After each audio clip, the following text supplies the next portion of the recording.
Ayan mga boss, meron tayong customer ngayon, wave 100. Maingay na tapos umuntog yung barbula sa piston. Nung chinek ko, ito yung timing chain niya, maluwag na. Yan, nakakabit pa po yung tensioner niya. Yan. Pag kinabit ko, malalaman natin kung maluwag na kasi kahit nakakabit yung tensioner, pag kinabit natin ng kinamayan, nakakabit lang siya. Ibig sabihin wala nang higpit yung tensioner. Yan. Pagpapasok natin yan. Ayan. Ibig sabihin maluwag na po yung timing chain yan. Ayan mga boss, update natin. Nagpalit tayo ng bagong timing chain.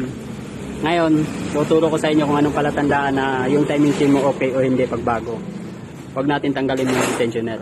Yan, naka-steady. Kailangan, kanina kasi pag ginanyan natin ito, nakakabit agad. Kailangan mahirap siya ikabit. Yan. Yan.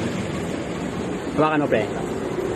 Kaya ang gagawin natin, sisikwatin natin yan para papasok. Doon natin malalaman kung timing chain natin okay o hindi.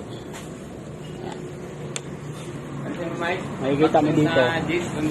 Tuwid yan. Yan. Bumaba yung tensioner. Tapos mahirap siya ipasok pag nakakabit yung tensioner.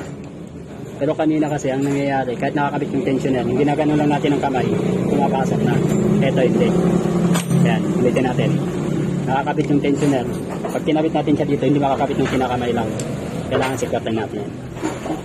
Yun. Diyan mo malalaman kung yung timing chain mo okay o hindi. Maraming salamat. Thank you.